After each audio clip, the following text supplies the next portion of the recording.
everybody, welcome back to my channel. Welcome back to Clayburn. So if you're new to my channel, which I've been noticing I got a lot more subscribers lately, I do want to say welcome. You are now officially a burner of Clayburn. That's the name of this place. It's 17 wild acres that we are trying to live with the wildlife and the local plants and things and not make too many changes, but just kind of learn how to coexist here together. We're also eventually trying to turn this into a little bit of a nature preserve, nature trail, and all-inclusive little chapel that's very kid and friendly, kid and family friendly. So also to those few of you who are actually, you watch my channel and you're on my Facebook, I want to say thank you for dealing with my 3-day purge. So I come from a narcissistically abusive family, not my parents, but my siblings. There was a whole bunch of kids, and then way later in life, like I was born. And so I was never a part of their clique, but I did deal with their wrath and their abuse like my whole life. Like that could go either way. Like you could be an adored little baby sister that people just dote over, or you could be treated like I was. Kind of like they wish I'd never been born. And they have made that very clear my entire life. And I put up with the abuse. And I chose this Christmas as my, I didn't really choose it, but one of the narcissists said something to me a few days ago, and it was probably the worst thing they have ever said thus far. And I reached the end of my tether. And so the abuse is gonna stop. And I put on publicly on Facebook how I felt, and then I purged for 3 days of blocking people and ending it and just completely severing ties with this little group of humans and their children that I call subhumans. They're little sub-cretins. But they're gone. And today was such a freeing day. I woke up feeling like, I'm not going to be abused today. You know, today's the first day. Let's go on. Let's move on. Let's see what we can do. So all of that aside, again, I do want to say thank you for those of you who were with me through that and was like, I didn't even know she could cuss. Oh yeah, you get me mad enough, I can. So anyway, moving on from that. Today I want to, you notice I'm wearing my Baja that I wear around the campfire. I have 3 Bajas, and this one is dedicated to smelling of smoke because I love to wear them in the winter. They're very tight knit and they keep me incredibly warm. And then they have the kangaroo pouch in front. In fact, some people call these drug rugs because I guess this is like where you could put your drugs if you wanted to. I actually have a lighter in mine. And so I'm going to smell of smoke later because I'm going to have to build a fire. Many of you who season your cast iron can put it in the oven. I cannot. I don't have an oven here, and so I'm going to have to do mine in the smoker. And in order to do that, I have assembled some stuff, and so I'll just go through the stuff very quickly with you, what I'm going to use. First of all, I'm going to wear gloves doing this because I have to strip this piece of cast iron, and I have a party, Christmas party to go to in a few days. And you know what? I have chicken mom, bunny mom, doggy mom, kitty mom, works on a farm hands. They don't need any help looking worse.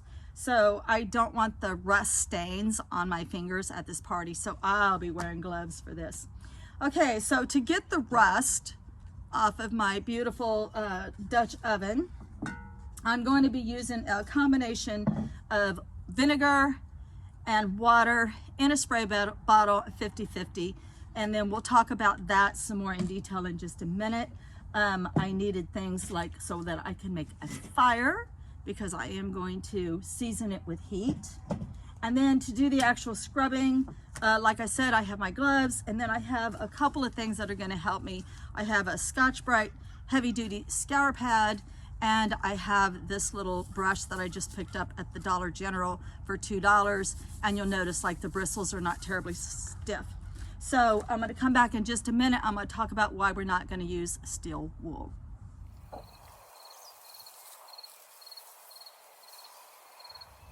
Wouldn't really call myself an off-gridder because I do have access to electricity. However, I don't have the big propane tank or a propane oven to season my cast iron Dutch oven. So I'm gonna have to rely on the heat from this smoker. So we got a pretty good rain last night and I had a nice stack of firewood out here. I believe today I'm gonna go ahead and use my Stihl. I love this thing. It's perfect size for me. And I'm gonna get this firewood cut up into manageable pieces that'll fit over there in the smoker. And then I need to get it stacked up off the ground where the sun will hit it and the air will move through it. And that way I can get a nice hot fire going in the smoker so we can season this cast iron.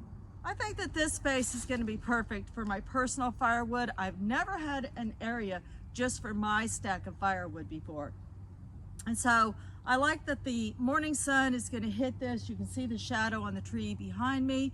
So the sun's going to hit it and it's elevated up off the ground so I can get the airflow underneath it. And this way my personal firewood can stack here and season well. So now all I got to do is cut up the firewood.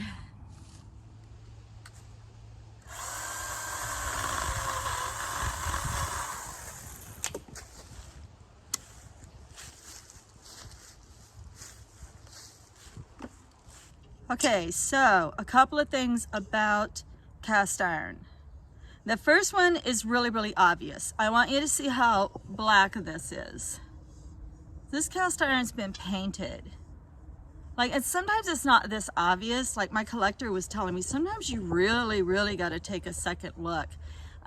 For whatever reason, people do spray paint it, and then that makes it look black again, and like it would have a really good seasoning. So sometimes you want to check if there's little things flaking off of your cast iron. Make sure that that's actually little pieces of iron that's flaking off, and not paint. That can be very dangerous and you don't ever want to eat out of it. So that's a true story. I mean, my collector friend told me that. And then the other thing is, if you leave that vinegar and water solution on too long, you get pitting. And you can look down in here and you can see all of this pitting that's going on. That's from the rust getting way down deep into the iron. Somebody did stop the rust, and I believe they did it and then painted it, and then that's how it stopped the rusting, I guess. I don't know, it came to me like this. Anyway, this is Sadie. She's not used for cooking. All right, so we're gonna mix up our vinegar and water to a 50-50 solution. I'm gonna show you what I'm gonna do. Well, it wasn't easy, but I finally managed to get the fire going on this very wet morning. It helps that the sun is out and I feel like being outside today. Hopefully you all don't end up smelling of smoke after this. So now what I'm going to do is open up the smoker and make sure that I've got space inside there for that Dutch oven to sit when I'm ready to season it. So the first chimney of charcoal's gone into the smoker, into the little chamber over here. And I have the door shut and the vent open. And then I have wood on top that's heating up for if I want to use it later. It's already nice and dry and heated. We do have smoke today. Remember, we're not smoking food, so that smoke doesn't matter. That's just burning off the moisture of the firewood that's been sitting outside uncovered. We're just looking for heat today. So all we're doing is seasoning our cast iron. So I'm not going to worry about the dirty smoke, it's called. I'm just worried about heat. And we're already starting to build up pretty decent temperature. So now is a good time to go and work on the cast iron while this Smoky Joe heats up. Well, you can see all of that rust down in here pretty deep. I mean, it's bad. And I decided I would go ahead and treat this fork as well and season it. So the gloves go on at this point, and then we're just gonna spray the entire surface with this 50-50 vinegar and water. And we're gonna just let it set for the first 10 minutes. When you're spraying this on here and you're starting to get that rust to dissolve, you want it sitting in something to catch the rusty vinegar water, or you wanna set it on something to catch it. So we're just gonna spray the entire surface, and then we're gonna let it set for 10 minutes. Ooh, I want a better spray than that. No, I want a better spray. Perfect. We're gonna let it set for 10 minutes. And remember that the entire process needs to be done in 30 minutes. You don't want your vinegar to touch this iron for more than 30 minutes tops. So it's gonna set on here this first go round for 10, and then we're gonna scrub, and then we're gonna do like 5-minute intervals. But by the end of 30 minutes, it needs to be rinsed off. And if you don't do that, then you're gonna start to get that pitting, which it looks like I see some pitting on this fork already. So yeah, you wanna get all your surfaces. And then, like I said, we'll let this sit for 10 minutes. And then when we do scrub it, I'll talk about why I'm not gonna use steel wool. So it is sat for 10 minutes, and then I just used the green scrubby and scrubbed it down really, really well one time. So you can see where it just turns all this literally like murky, rusty color. So now I'm gonna take it back to the backyard, rinse it, bring it out here, squirt it down again, and see what else I need to work on. First rinsing, now I can tell what I've got to work with. So I can still see some rust, really, really definite right through here. And I'm gonna give it another squirt. We're gonna wait 5 minutes. The bottom, yes, I can see some rust right over here. All right, and then the lid, some very definite rust spots that I still need to work with. And so I'm gonna spray that, give it 5 minutes, and then we're gonna scrub it with this brush this time. Now I was told not to use steel wool because microscopically steel wool puts little nicks and scratches in the surface of your iron. You don't want that because later that's the spots where your seasoning can start to flake away. And you definitely don't want to use any kind of rotary tool or steel wool spinning things or anything like that. And then sadly, the fork couldn't be saved because once I sprayed it down and realized nothing came off, I realized that that was paint and not any kind of darkened rust. So this has been spray painted and cannot be used as a cooking utensil anymore. It's just purely decorative because you can't heat it up and get the smell of that paint, like the chemicals of that paint, into the air. It would be very toxic. So this can sadly only be decorative from now on. All right, so after the second scrubbing, you can see like there's way, way, way less rust. So in the sunlight, I can tell that there's a little spot of rust there.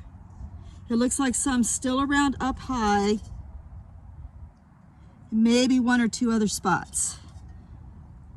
And then on the bottom still, there's 2 spots. So we're gonna do 1 more vinegar scrub. Okay, that was the third and final scrubbing. There's not a speck of rust left in this little 4-quart Dutch oven anywhere or on the lid. All right, so now what I need to do is, oh, by far my favorite tool was this Scotch-Brite one. I could get a better scrubbing with that. So I'm gonna set this on the stove with the lid on it, put it on high heat, and get it what I consider to be thoroughly dry before I oil it. And you wanna do your seasoning right away because you can get something really funky called flash rust. That's just a little bit of moisture that gathers somewhere on the iron and will just start to rust again. So you wanna make sure you get this thoroughly, thoroughly dried. Then we're gonna season it with, I believe I have grapeseed oil, which is a pretty good oil for this. And then we're gonna switch over to leather gloves because we're gonna be working with heat. Well, what a cute little 4-quart Dutch oven without all those rust monsters on it. All right, so a thin layer. I'm just using olive oil grapeseed. You don't want your oil to pool anywhere because that's how you get like sticky. You get sticky if you do that. But you just want a nice, thin, even layer. I probably spend as much time wiping the oil off as I do putting it on. Then we'll switch over to our heat gloves. We'll try to do this as quickly as possible so as not to lose any excessive amount of heat. We're in the 300s, which is the barbecue range, which is pretty much all I'm gonna get today because I don't really have the wood to donate because for Christmas I'd like to have at least 1 steak. So I'm saving some of my wood. Put your pieces in downside up, which is the same as upside down. It's just that I'm weird. Make sure your oil isn't pooling anywhere. Put both your pieces in there, give them plenty of space. Close the lid ASAP, get your heat up, keep your heat up. Now mine's gonna stand there probably at least an hour, hour and a half until I get tired of fooling with the fire. You do it the way your family does it. When your cast iron is as slick as glass, then you know you got your recipe right? All right, guys.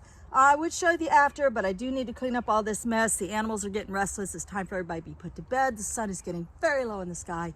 Thanks for sticking with me through this. This was very refreshing for me to be able to be outside all day. Felt great. Thanks for sticking through my little drama. I appreciate you, each and every one. And next time I see you guys, it'll probably be after Christmas. Maybe, I'm not sure. Anyway, if you celebrate Christmas, have a wonderful one. If not, have a great winter. See you soon. Much love and light. Blessed be.